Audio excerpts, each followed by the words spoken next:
Hey Gen X, this could be it. World War III could be happening. Yeah, I'll talk about that in the middle. First, I'm going to go over a few economic points here in Canada. The GDP report came out, and a report from Desjardins. And then at the end, more Charlie Kirk stuff that I've gone ahead and looked at and verified, and I'm like, yeah, this looks legit. First up, we are not in a recession. Canadian GDP steadied in July. 0.2% increase in July GDP was slightly above Stats Canada advanced estimate of 0.1%. No smoke and mirrors, no fake shit happening. We are not in a recession. It's good in some sectors, it's bad in other sectors. Production in the heavily trade-exposed manufacturing sector rose 0.7%, but in industries targeted directly by tariffs like iron and steel, it's down another 19%. And higher home resales boost output at real estate agents and broker offices. It's up again for August, just so you know. And bad news for the xenophobes, weak economy may push Ottawa to recalibrate immigration policy, according to Desjardins. Weaker population growth, especially if it turns negative, could weigh on broader economic momentum. I don't care what your racist, xenophobic uncle says. We need more people to come to Canada. End of story. Yes, we need to be responsible with it. We can't overdo it like we did in past years, but stopping it is a bad idea as well. Okay, I'm not giddy about this. It's just that I've been told this is going to happen my entire life. And now it might actually be happening. US and Canada scramble fighter jets to intercept Russian planes off Alaska. In case you have not been paying attention, Russia has been flying into NATO territory quite consistently. They're poking the bear. They want to see what will happen. Because so far, nothing has happened to them. This whole thing with Ukraine, nothing has really happened to them. Some sanctions, this, that. It's nothing. They don't care. So now they're testing to see how far they can push the boundaries.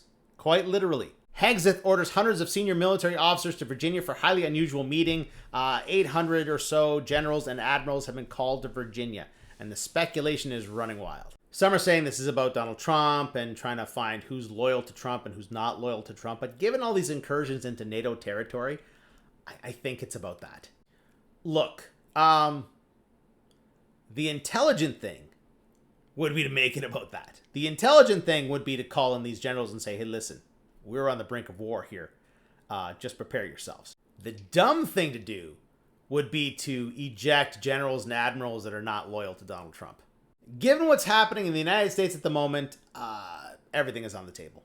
All right, I don't want to disturb anybody, but I suggest people go check out the Stu Peters show, where he breaks down the video from the final days of Charlie Kirk.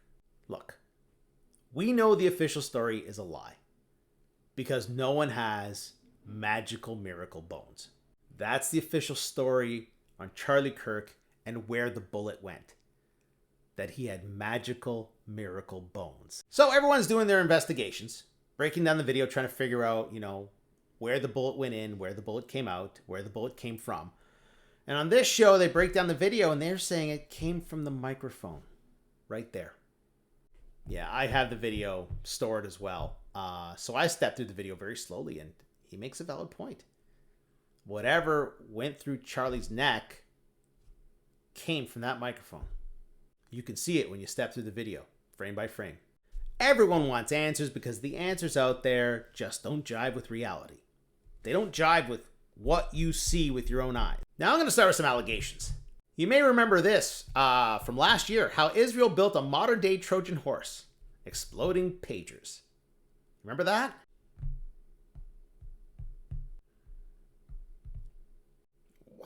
Why would this be a thing, though?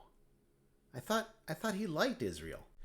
Ex-PM Bennett calls claims he worked for Mossad totally false, because some of those allegations are out there. See, as the story goes, Robert Maxwell, father of Ghislaine Maxwell, worked for Mossad. By the way, that's not being contested. I couldn't find anything to say that was a false statement. So when you go down that rabbit hole, does it seem absurd? Not really.